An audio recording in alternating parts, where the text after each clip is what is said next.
Hey, I'm Craig Newmark, founder of Craigslist and Craig Newmark Philanthropies, and I'm on Sachin Chayal's Ochakde show.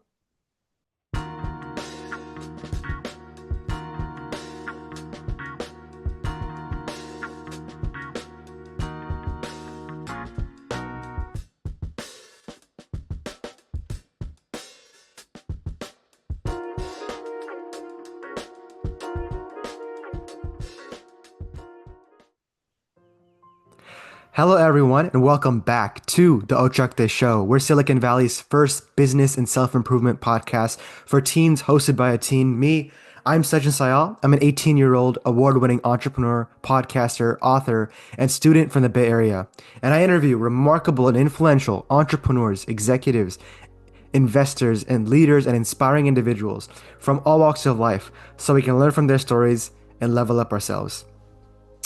Announcement for my audience: I recently became an author of a book called Young Changemakers, and if you want to buy a copy, the Amazon link is in the description below. I'm also the co-founder and CEO of 3doshas.com. We're a coaching company transforming lives with 3 doshas science from yoga and Ayurveda. The purpose of this show is to inspire you to go for it, which is what the Punjabi word ochakde means. Today we have an absolute legend. Our very special guest is Craig Newmark, who's an internet entrepreneur and philanthropist who founded the legendary advertising company Craigslist in 1995. And he also founded Craig Newmark Philanthropies in 2015. This ad site Craigslist showed tens of millions of Americans that the internet could be reasonably useful and easy to use. Before founding Craigslist, he worked as a computer programmer for IBM, Sun Microsystems, Bank of America, and Charles Schwab, and more. Craig holds a bachelor's degree and a master's degree in computer science from Case Western Reserve University.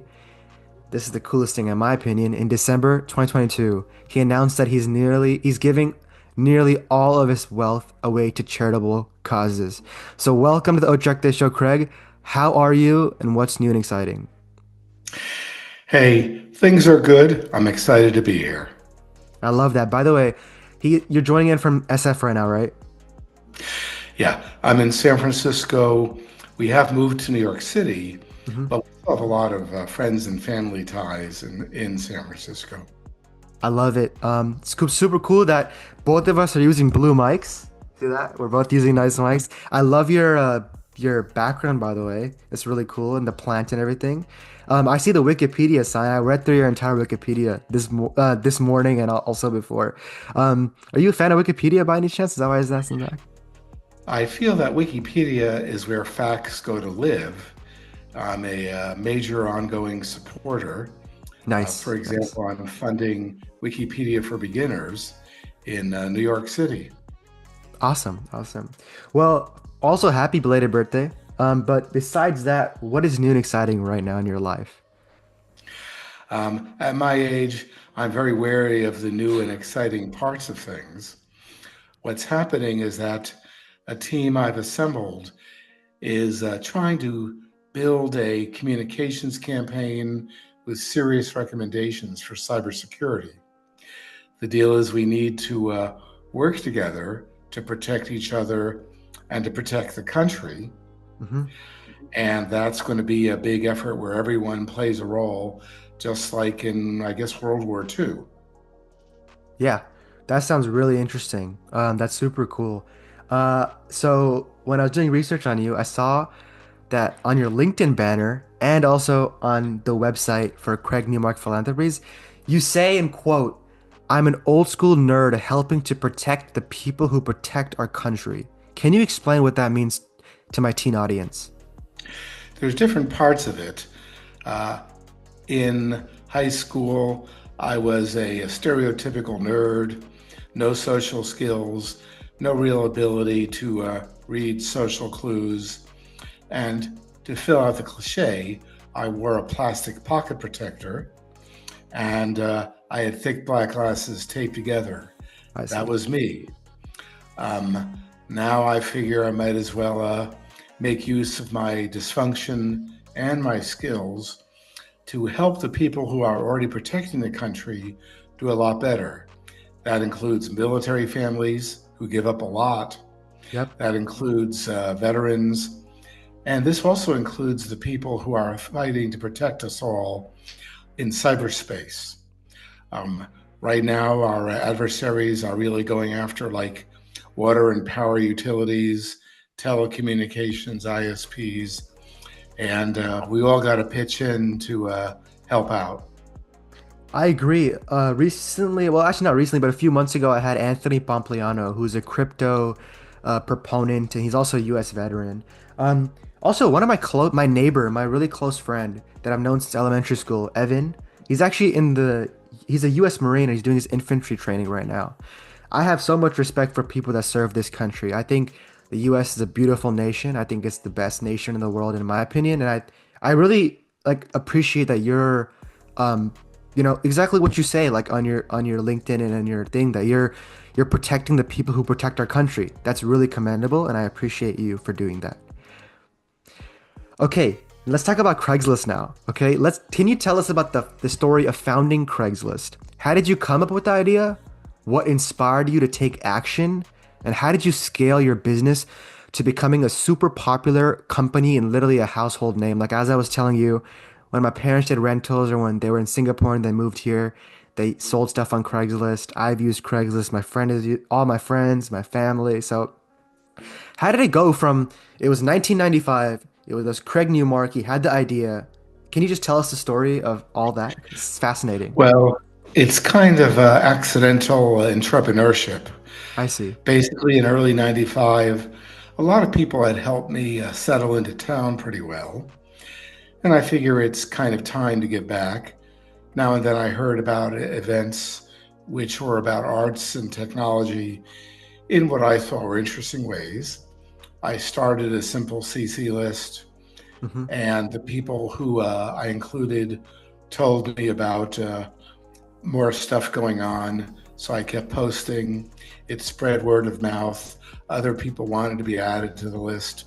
Other people told me about other things. So this was pretty much me just indulging in a very small hobby. Middle of 95, uh, I have so many addresses that the email tool I was using started breaking. Hmm. I had to use a listserv. As a nerd, I'm very literal. I wanted to call it San Francisco Events. People around me told me they already called it Craigslist, that I had inadvertently created a brand. They explained to me what a brand is, because I didn't know. They were right. So we called it Craigslist, and I just kept soliciting feedback for how to do things better. It kept growing that way over a 4 year period. That brings me to the end of 98. Um, People who loved what I was doing told me to keep it alive, I needed to make it into a real company. Hmm. And what I did then is thought about things. I had to think about monetization. Yeah. What guided me is what I learned in Sunday school. Knowing enough is enough. The other big principle is treat people like I want to be treated. Yeah.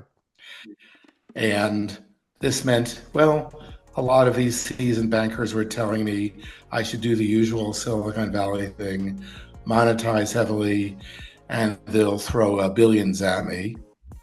I recently saw for the first time ever an estimate of what I would have made otherwise, and they say 11 billion. But the deal is that I remembered Sunday school, knowing enough is enough. So we set the monetization policy for Craigslist to be minimal, mostly focusing on the people who were already paying too much for too less effective advertising. Yeah. So that was the decision made then, not altruistic. Basically, it's just based on something I learned in Sunday school. So the thing just kept growing. Things got off to a great start, but through 99, I realized that as a manager, I suck. And I had already hired this guy named Jim Buckmaster. I figured I'll make him CEO. I'm stepping down, and I will become a full-time customer service rep because I want to treat people like I want to be treated. So Jim took over. He was much braver than me in terms of opening up more cities and categories. I was a straight-on customer service rep.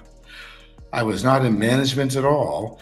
And in fact, I committed to staying out of his way in a big way. And things just kept happening for Craigslist. And it's worked out pretty well. Craigslist is kind of an entry into the internet for tens of millions of Americans, because you can see on Craigslist, the internet is actually useful and reasonably easy to use, or it can be reasonably easy to use. That's so cool. I think the fact that you were you worked in customer service is really cool.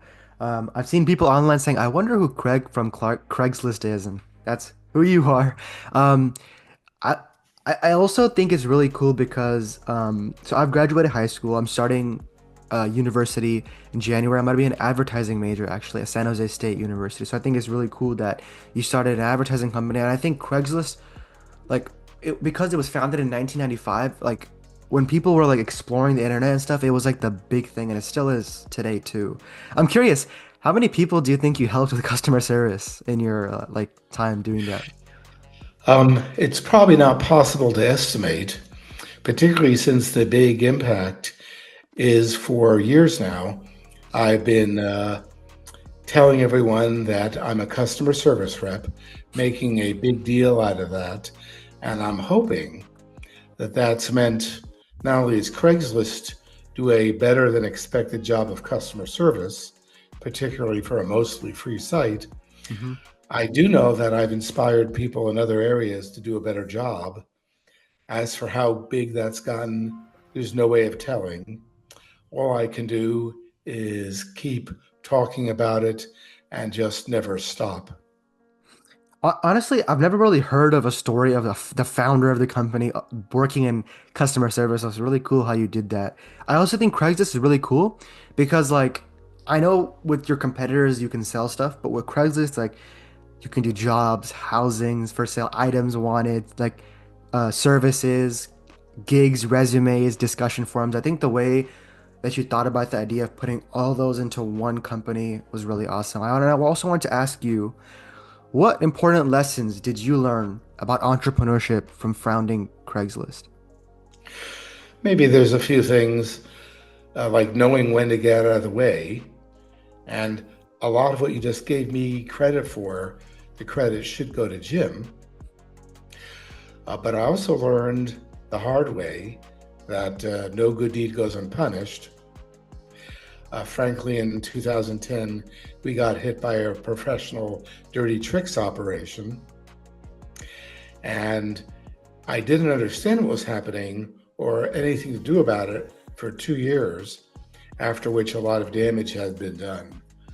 So people of goodwill, entrepreneurs or otherwise, Hmm. need to remember that there are times when bad actors, professionals, will take advantage of a good thing, and it's better to be prepared to prevent that or to respond. I'm still learning. I work with a lot of my charitable grantees, telling them again to prepare for something you don't expect, Hmm. because no good deed goes unpunished. Yeah, I agree.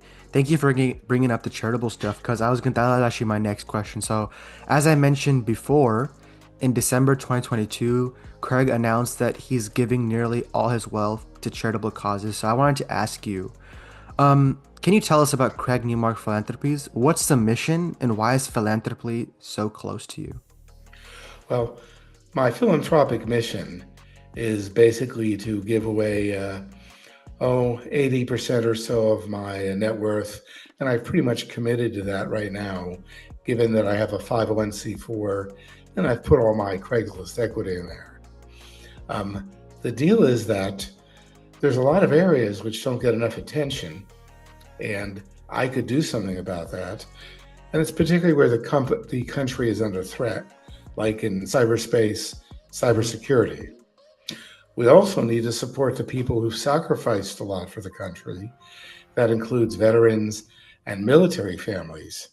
Yeah. Military families give up a lot to protect the country. Frankly, they don't get paid enough to adequately house or feed their families. Big problem right now. So the deals with Craig Newmark Philanthropies, I've committed 200 million for cybersecurity and a Nice. separate 25 million for vets and military families.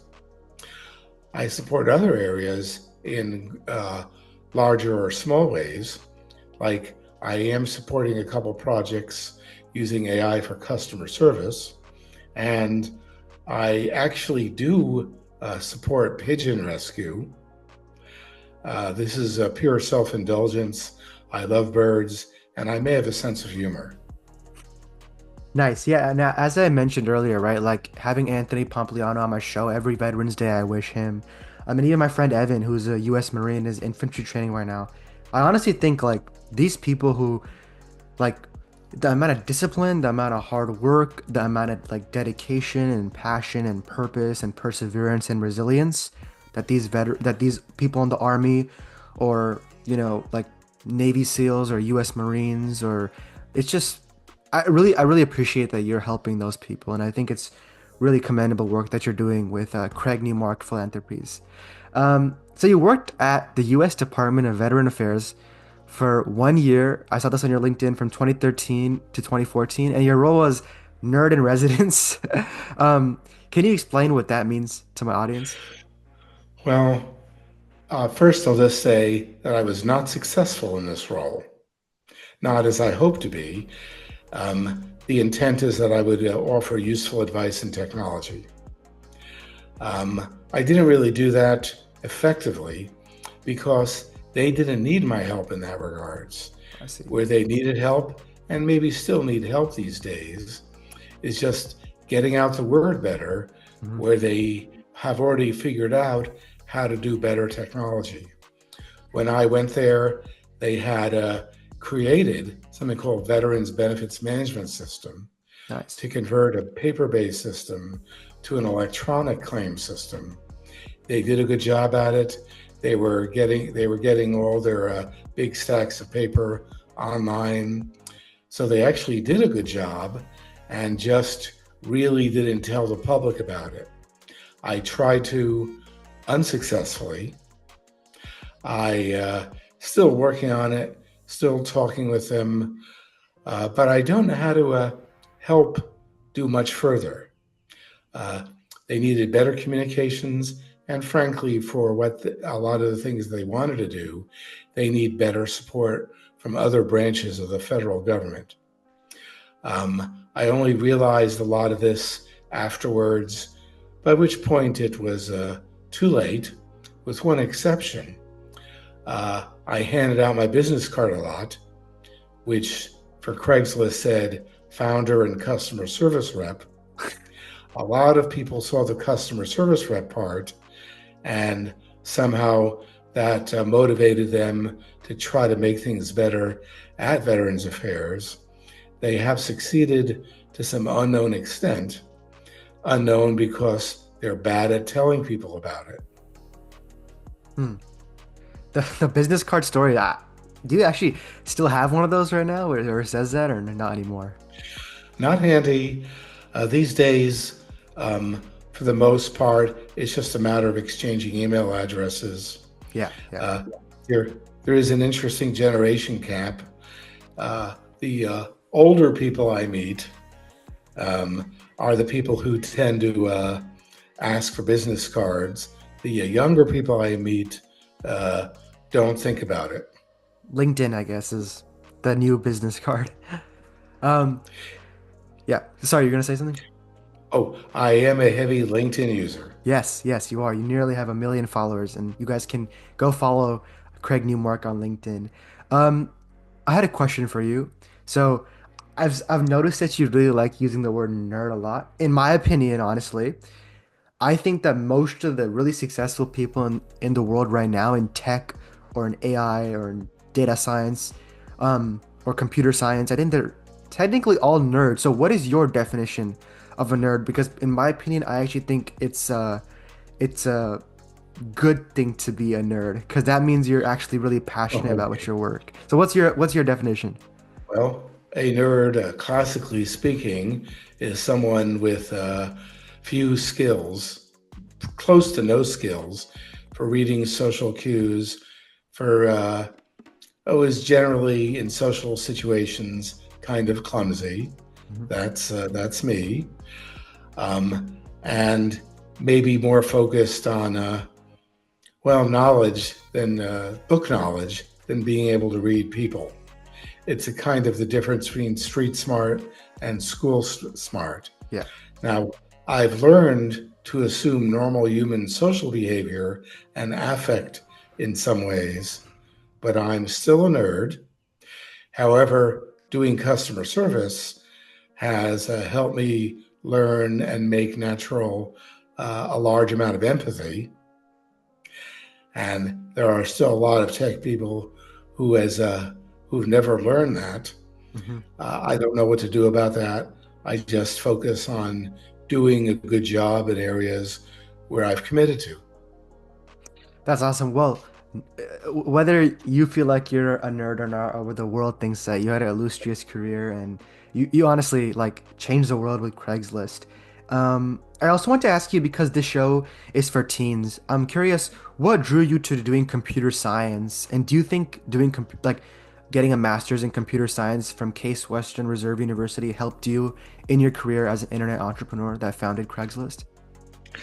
Well, even in high school, where we had a very old computer in 1969, I realized that this is something that I could be good at, and I am good at it.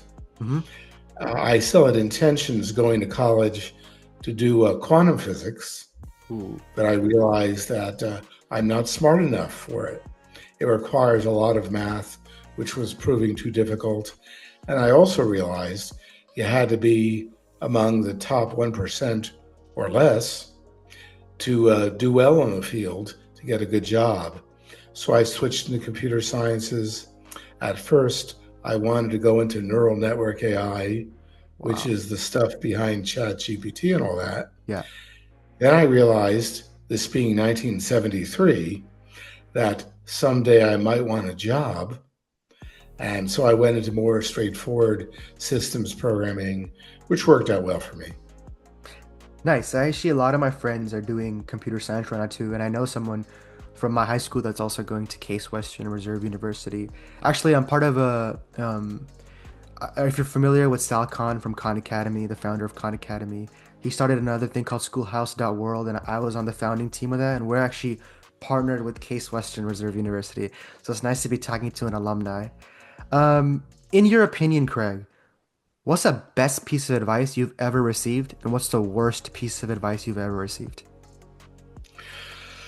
The best piece of advice, which I mentioned earlier, is the combination of no good deed goes unpunished. And then they advised me that someone who's honest will never be a match for someone who lies for a living. And in some areas, competition is unpleasant. Mhm.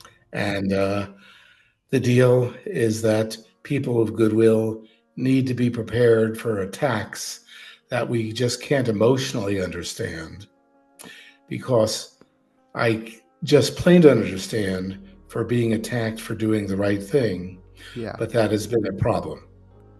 Why do you think that happens? Why would people go after people that are doing good, that are trying to inspire people and people that are actually, why does that happen?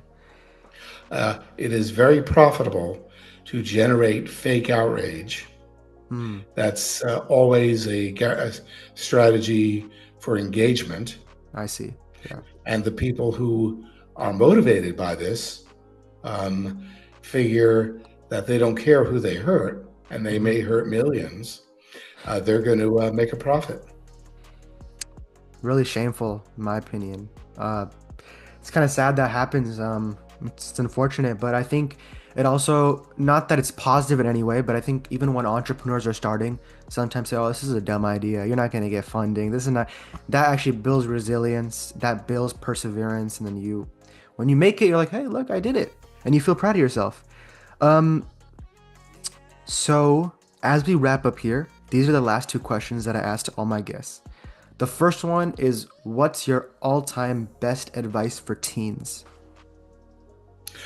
Well, there, treat people like you want to be treated, and maybe no one enough is enough. Hmm. And also, I really Worst, like your. Oh, sorry. Continue. worst, I just don't have good, bad advice in mind. Got it. No worries. I actually really like your thing that you said that no good deed goes unpunished. You did Was that from Sunday school or was the different or Uh, that was actually from a woman named Valerie Jarrett, mm, who brought me into the West Wing of the White House ooh. to tell me that, and also to tell me that my communication skills, both company and personally, really sucked. She was right. Well, I mean, I guess it's good in the business world to actually get people who are blunt and actually are honest with you. Like even when I meet people, I don't really like, oh, if everyone just you're amazing. I actually like people that say, no, you should do this to improve it. And I love taking feedback. I'm working on taking feedback more. I'm curious, what were you doing at the White House? Well, first, she wasn't as blunt as I just implied. I just Okay. like to get to the point, Yeah. and subtlety is not my strong point.